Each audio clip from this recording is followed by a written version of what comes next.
సూర్యాపేట జిల్లాలో ఓ కుటుంబానికి current bill shock ఇచ్చింది. ఏకంగా 1,27,00,000కు పైగా బిల్లు రావడంతో ఆ కుటుంబ సభ్యులు కంగుతిన్నారు.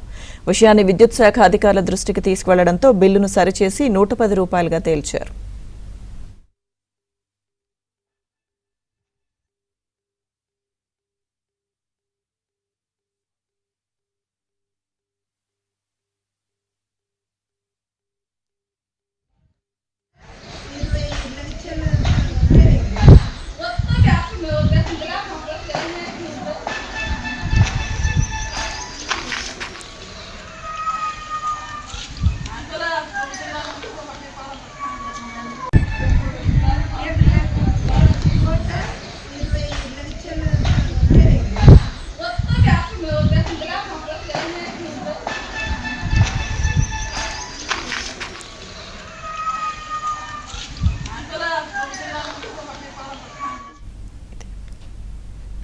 సూర్యాపేట జిల్లాలో ఓ కుటుంబానికి కరెంటు బిల్ షాక్ ఇచ్చింది. ఏకంగా 1,27,00,000కు పైగా బిల్ రావడంతో ఆ కుటుంబ సభ్యులు కంగుతిన్నారు.